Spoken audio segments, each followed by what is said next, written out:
Bonjour à tous, alors on se retrouve cette semaine pour le nouvel éclairage, donc avec Sébastien et Jacques Cheminade. Donc cette semaine on voulait parler d'un sujet qui nous préoccupe plus, qui est la France, notre pays, la France qui s'est un petit peu réveillée depuis novembre dernier avec les Gilets jaunes. Et on avait pour commencer une question simple, Jacques, les ministres viennent de partir en vacances. À ton avis, dans quel état d'esprit ils sont? Emmanuel Macron a dit, vous devez partir en vacances la peur au ventre. Pourquoi la peur au ventre? Que veulent les Français? Ils veulent améliorer leur pouvoir d'achat, réduire les inégalités sociales et avoir des retraites décentes. Or, on fait une politique qui va dans le sens tout à fait opposé à cela. On doit avoir peur, parce qu'on fait une politique qui est tout à fait impopulaire vis-à-vis des Français. Alors, il faut dire pourquoi. Ou un chiffre d'abord. L'Observatoire des inégalités a mesuré la différence de revenus entre les 10% les plus riches et les 10% les moins riches, les plus pauvres. C'était 38 000 euros de différence par an en 1996, c'est 48 000 en 2016. Donc 10 000 euros de plus. Donc les inégalités sont accrues. Donc l'égalité de pouvoir d'achat, on est loin. Et pourquoi? Parce qu'il y a un système financier et monétaire international qui fonctionne avec de la fausse monnaie. Et cette fausse monnaie va là où il y a de la monnaie, et pas au travail, et pas à l'économie. Donc on a un système qui, systématiquement, on peut dire, envoie l'argent là où ce n'est pas l'intérêt du peuple. Alors, dans ces conditions, évidemment, on a une situation nationale où on s'adapte. L'euro est la courroie de transmission de ce système.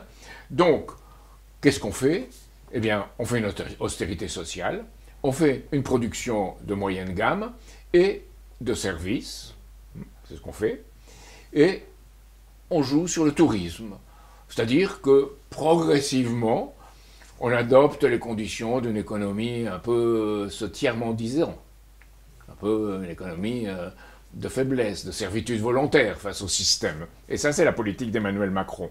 Alors, que dire de cela, hein? Le système financier ne dégage pas, c'est le système financier monétaire international et l'adaptation en France qui ne dégage pas le pouvoir d'achat pour le peuple. Et en fait, là, c'est la question derrière, c'est la question du travail. Parce qu'on a un grave problème de chômage, enfin, du moins, c'est ce qui est dit. Je sais pas, qu'est-ce que tu aurais à dire par rapport à cela? Je dirais deux choses. D'abord, pour les minima sociaux, on va les réduire de 3,4 milliards pour les précaires. On pense que les précaires ne se révolteront pas. Puis, sur l'assurance chômage, on va économiser 3,7 milliards. Voilà ce qu'on fait. Et pour les chômeurs, actuellement, si on veut avoir droit à l'assurance chômage, il faut avoir été employé pendant une durée, et j'ai ici les textes qui sont prévus, hein, c'est très clair, ici c'est une durée aujourd'hui, de 4 mois d'emploi sur 28 mois. Ouais. Maintenant, ça va être 6 mois sur, très exactement, 24 mois. Ça, c'est prévu pour? C'est prévu pour. D'accord. Ça va venir. Dans combien de temps ça va Non, c'est venir? pas encore appliqué. Ouais. On ne sait pas quand. Hein. Ce gouvernement, toujours, fonctionne dans la pénombre et l'opacité. Macron et Pénicaud ont dit si on réduit ce par quoi on favorise les chômeurs, ils iront au travail et il y aura plus d'emplois et moins de chômage. Ce qui est le raisonnement libéral ou néolibéral, pire, par excellence. Et en plus, il y a le fameux bonus-malus sur les CDD, qui sont 80%. Hein. Mais évidemment, on exclura de ça les secteurs où il y a le plus de CDD. C'est-à-dire, c'est essentiellement le BTP et la santé. C'est les deux qu'on exclut. Et on a créé, ça on a déjà créé, des CDD de chantier. Alors, ceux-là, c'est CDD à courte durée. Ah oui, d'accord, c'est les CDD. On applique un Contrat peu de projet, partout. on appelait ça de Contrat de plusieurs noms, projet, voilà. mais CDD de chantier, on dit maintenant. Parce que, évidemment, on veut donner l'idée qu'on fait quelque chose, qu'on travaille pour faire quelque chose. Alors, j'ajouterai quelque chose. Les jeunes. Pour les jeunes, c'est une véritable course d'obstacles aujourd'hui. Trouver un emploi. Par l'emploi. C'est une course d'obstacles. Parce que le chômage frappe en France 1 jeune sur 5. C'est le sommet dans l'Union européenne. Hein. Un jeune, c'est moins de 25 ans? Un jeune sur 5, oui. Un jeune sur 5. Et en plus, on leur propose quoi? Vous allez gagner beaucoup d'argent et vite en devenant, en ayant un statut d'auto-entrepreneur, par exemple. Donc avec un statut d'auto-entrepreneur, évidemment, qui gagne? Le jeune à court terme, parce qu'il touche quelque chose qui est près de 12 € de l'heure. Mais sans aucune des garanties sociales. Pas la retraite, pas le chômage, pas même les accidents du travail. Ou très peu. Très bancal. Très réduit. C'est un statut, pas du coup bancal, c'est un statut qui favorise à la fois l'entreprise qui les emploie, parce qu'elle ne paiera pas de charges patronales, et la plateforme qui les oriente, parce qu'elle touche 1% là-dessus. Donc c'est un système unique. Donc il y a les chômeurs, il y a les jeunes, il y a tout un système antisocial qui s'est mis en place. Alors Jacques, tu viens de parler des jeunes, qui était une catégorie d'ailleurs de gens qui avaient été attirés par le vote Macron, et aussi qui est une autre catégorie de gens qui a beaucoup voté Macron à l'époque, qui étaient les retraités. C'est les jeunes des beaux quartiers. Les jeunes des beaux quartiers, mais il y avait cette attirance pour la jeunesse. Oui. Mais il y a les retraités aussi qui ont beaucoup voté pour Emmanuel Macron. Est-ce qu'aujourd'hui ils ne sont pas en train de déchanter quand on voit la réforme qui est prévue? Pour dire vulgairement, on les nique. Pourquoi? Parce que d'abord on dit voilà, on va créer une retraite unique, c'est-à-dire plus de régimes spéciaux. Pourquoi pas, hein? C'est une bonne idée, ça paraît comme idée. En plus, on dit pas de retraite en dessous de 85% du SMIC. Ah oui, mais du SMIC pour qui a travaillé une carrière complète, d'abord. Ouais. Ensuite, on vient de dire, évidemment, la retraite, le taux légal sera, le départ légal d'âge à la retraite, ce sera 62 ans. Mais à taux plein, 64 ans. Alors, on vous dit à taux plein, 64 ans. Mais, si on regarde de plus près, on se demande, comme toujours aujourd'hui, des évaluations. Delvoye a fait une évaluation en prenant 9 cas. Et on s'est aperçu que pour les 9 cas, Canard enchaîné le montre très bien, on a pris l'hypothèse de 44,3 années de cotisation. Pas 43, 44,3. Avec cela, évidemment, pour avoir le taux plein, c'est-à-dire la retraite complète. Ouais. Ben, si on a commencé à travailler à 18-19 ans, on pourra partir à 64, mais si on a commencé à travailler à 25 ans, on pourra partir au moins à 69. Donc on dit non, c'est que des essais, mais on met peu à peu les gens, c'est un peu comme sur la transition écologique, on met peu à peu les gens dans un état où, si on fait un petit peu moins, on trouvera que c'est mieux, et ça passera. On dira on va vous désavantager sur 100, puis on vous ôte une partie du désavantage, mais on en laisse une autre, et on vous dit voilà, vous avez gagné. Ce qu'on a fait avec la CSG. Et on entend beaucoup voilà la forme dans laquelle ce gouvernement procède, la manière dont ce gouvernement procède. Parce qu'on entend beaucoup de gens dire c'est stupide de faire reculer l'âge de la retraite parce qu'on fait travailler les gens plus longtemps alors qu'il y a tant de jeunes au chômage. C'est le paradoxe aussi qui est posé. Le problème de toute façon qui est posé, c'est que les gens en France arrêtent de travailler à 58-59 ans. Et que feront-ils entre 58-59 et 64 ? Comment gagneront-ils leur vie? Et ça, c'est le vrai problème. Aussi, il y a un vrai problème, les avocats. Les avocats vont doubler leurs cotisations. Bon, les avocats protestent. Les policiers. Les policiers, on leur a même pas payé leurs heures supplémentaires. Donc, ce qu'ils risquent de faire, c'est appliquer ces heures supplémentaires à leur droit de la retraite pour pouvoir gagner 2 ans sur la retraite. Et on a la même chose avec les militaires. Les militaires sont très mécontents. Ils sont dans une situation invraisemblable. On les fait travailler comme ils n'ont jamais travaillé dans l'armée de terre. Et puis, évidemment, la retraite ne vient pas à l'âge auquel ils pouvaient l'espérer auparavant. Au-delà même des retraités, en fait, par rapport à tout ce que tu décris là, c'est qu'il commence à y avoir une catégorie de gens qui sont les personnes, les gens en grande difficulté. Je ne sais pas si on peut en parler, parce que ça commence à véritablement Alors, c'est 6 millions de Français, à peu près, qui sont en grande difficulté, grande pauvreté. Et ceux-là, évidemment, on leur pique un peu en termes d'allocation, et surtout, on espère qu'ils ne réclameront pas ce à quoi ils ont le droit. Donc on n'applique pas automatiquement ce à quoi ils ont droit. Ce ne sont pas obligatoirement des gens, par exemple des SDF, c'est des gens qui... Non, ce n'est pas obligatoirement des SDF. Ouais. Puis il y a aussi les aidants, ce qu'on appelle les aidants, les gens qui s'occupent de personnes handicapées, souvent de la même famille d'ailleurs, ou des gens qui aident des gens qui sont très malades, ou très vieux, un peu pas autonomes. Ceux-là, ils sont 11 millions d'aidants. Et pour cela, évidemment, on dit, on va essayer de s'en occuper, mais on ne s'en occupe pas. Il y a une maison du répit, à Tassin-la-Mille-Lune, près de Lyon, qui marche très bien, où on accueille les gens pendant un certain temps, pour leur donner de quoi souffler, de quoi prendre un peu de vacances à ces aidants. Ça n'existe pas en toute la France. Il faudrait une maison de répit dans chaque département en France. Dans chaque département. On a fait les centres de soins palliatifs de façon beaucoup plus intense que ces maisons de répit. Je crois que c'est assez révélateur de notre époque, ou de la politique de notre époque par ceux qui sont en place. Cette question de la sécurité sociale aussi, qui est complètement mise à mal en France, il y a toutes ces questions-là. On a mis le fonds solidarité vieillesse sur le dos de la sécurité sociale, par exemple. On pique à la sécurité sociale. J'ai des amis de mon ancienne promotion de l'ENA qui ont travaillé dans la sécurité sociale et qui confirment tout à fait qu'on pique à la sécurité sociale. Chaque fois qu'il y a un petit surplus, on le pique. C'est confirmé. Et on a une évaluation sur ce qu'on pique à la sécurité? C'est très difficile à évaluer, dur à évaluer, ouais. Parce que c'est plusieurs milliards. Oui. C'est tout ce qu'on peut dire, parce que les calculs sont tout à fait... les bureaux sont là pour embrouiller les calculs. Oui, on embrouille, oui.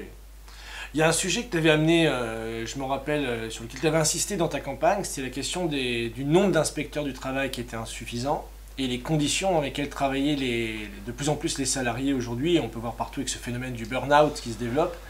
Je ne sais pas où on en est sur cette question de l'inspection du travail. C'est pire. C'est pire encore. C'est pire. Ouais. Il y a 2000 inspecteurs du travail, mais tous ne sont pas actifs. Et il y a un inspecteur du travail pour 8400 salariés. D'accord. Madame Pénicaud dit il en faudrait un pour 10 000. Ouais. Donc on se moque du monde. Et les inspecteurs du travail, en plus, n'ont pas les droits qu'ils devraient avoir dans leur inspection. Et il y a la médecine du travail, où les médecins du travail sont vieux, plus de la moitié dépasse 55 ans et même plus. Et on a une extinction progressive de la médecine du travail, avec le problème que les médecins du travail sont liés à l'entreprise où ils exercent. Oui, donc on a un problème de ce côté-là, un double problème. Alors on dit oui, il y aura de moins en moins d'entreprises, et on arrivera à ce que M. Serge Chourouk, quand il dirigeait Alcatel, qu'il envoyait droit dans le mur, en disant il faudra une entreprise sans usine, donc il y a plus de travail, donc on n'aura plus besoin d'inspecteurs du travail. Voilà où on en est. Super. Les gens sont livrés à eux-mêmes. Oui, les gens sont livrés à eux-mêmes. Dans un monde du travail complètement livré. Alors on dira non, c'est pas vrai, on fera des choses, et tout un discours, il y a tout un discours d'austérité sociale accompagné par un discours de dame patronesse. Et c'est ça qui est insupportable, cette hypocrisie qui est insupportable aujourd'hui.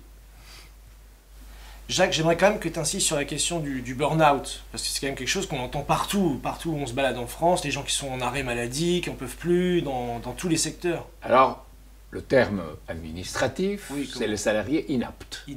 Burn-out et d'autres. Alors, j'ai les chiffres, 39% sont licenciés sans solution, sans la moindre solution. Et 27% sont mis en invalidité. Donc ça fait 39 plus 27, ça fait les 2 tiers. Ouais, 2 tiers. 2 tiers. Le reste, les solutions ne sont pas toujours les meilleures, mais il y en a. Et 2 tiers, non. Alors, le vrai problème, c'est qu'il n'y a aucune prévision sur ce qui risque de se passer. Et on l'a vu avec l'affaire France Télécom, que ça ait pu se développer comme ça s'est développé est inouï. Que quelques cas soient posés, mais c'était devenu une véritable... Systémique. Oui, une pandémie, une épidémie de destruction du travail humain. Et encore, dans la presse la semaine dernière, il y avait eu 2 policiers, encore un agriculteur la semaine d'avant, j'ai vu, dans le Nord d'ailleurs. Enfin, oui, il y a les suicides d'agriculteurs, les suicides de policiers. Dans les 2 cas, on arrive au même chiffre, sinon un peu plus maintenant, que l'an dernier. Et ces gens se suicident parce que les policiers sont sous une tension extrême et on leur fait faire des choses qu'eux-mêmes ne voudraient pas faire. Très souvent, on l'a vu avec les Gilets jaunes, où on l'a vu dans un pays où quelqu'un qui s'appelle, je n'aurai pas son nom, le procureur de Nice, vient de dire que dans l'affaire de la grenade qui a frappé cette pauvre femme là-bas, eh bien, il avait menti volontairement pour protéger Emmanuel Macron. Mais on a une bande d'amateurs là. Non, on a une bande de professionnels de l'arrivisme et, disons, de la servitude volontaire. C'est professionnel de la servitude volontaire. Et c'est inouï. Et qu'il ait avoué, ça prouve que la crise est grave, il faut qu'il ait avoué qu'il ait menti, c'est quand même gros. Alors, et puis, il y a encore toute l'affaire de la rue d'Aubagne qui s'est passée, où les gens qui étaient chargés de dire que ces immeubles étaient insalubres, les gens qui étaient chargés d'intervenir, n'ont rien fait. Mais justement, c'est... Il est mort.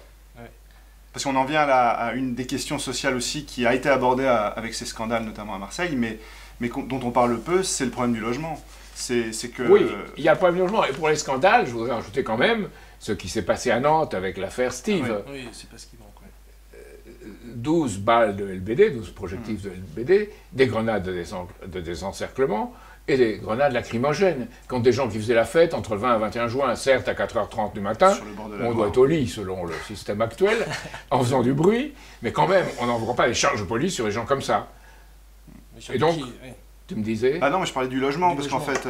Ah, le logement, ça sort un peu de notre sujet, mais c'est un véritable scandale aussi, parce que qu'est-ce qu'on a? On pique de l'argent au HLM, comme on pique de l'argent à la sécurité sociale. Et on a piqué, pendant les 2 dernières années, plus d'1 milliard. Donc les HLM n'arrivent pas à donner les logements à qui il faudrait, et font payer plus cher que ceux qui ont besoin de logement. C'est-à-dire que dans les logements qui sont disponibles, ils ne sont pas prêts pour ceux qui en ont vraiment besoin, et dans ceux qu'on construit, ils sont moins qu'on en a besoin, ils ne sont pas construits pour ceux qui en ont besoin, et ils ne sont pas construits dans les régions où ils en ont besoin, en Ile-de-France ou en Auvergne, Rhône-Alpes ou ailleurs, ou dans le sud. Donc voilà, on a une situation aberrante aussi en matière de logement. Et tout le monde le sait, mais rien n'est fait. C'est comme tout le reste. On espère que, peu à peu, tout ce qui peut contester une situation inique s'effilochera en laissant passer le temps et en faisant de fausses promesses, ou alors en envoyant les serviteurs de M. Castaner, Ouais. que sont pas les policiers, que sont dans la police les gens qui ne sont pas, disons, les plus adaptés à servir le peuple, comme on l'a vu par ce commissaire de police qui, malgré les ordres reçus, a envoyé 2 fois la charge de police à Nantes, et qui après a été décoré par le ministre. Castaner. Ça se fait pas. Par rapport à tout ça, là, tu as dépeint quand même quelque chose qui n'était pas, disons, très, très facile à digérer pour les Français, une situation grave sur laquelle il faut intervenir. Et moi, j'ai envie de dire, on avait, et on a toujours un projet à défendre. Et tu avais ce projet, notamment, c'est la solution, du moins les pistes de la solution. Mais quelque chose à beaucoup plus court terme. Il y a des pistes. Il faut voir avec les yeux du futur et pas extrapoler avec le passé. Mais on a un référendum d'initiative citoyenne, une proposition qui est faite par une amie, Gilette Jaune, du sud de la France, qui dit voilà, il faut que le peuple remette la main sur le robinet de l'argent. Et c'est ça la clé. Donc, que la Banque de France redevienne une banque nationale, une vraie, avec dans le conseil d'administration des représentants du peuple, plus de 50%. Sans ça, on ne sortira pas de ce que je viens de décrire aujourd'hui. Se libérer de l'occupation financière. Se libérer de l'occupation financière et culturelle, on pourrait ajouter. Et culturel.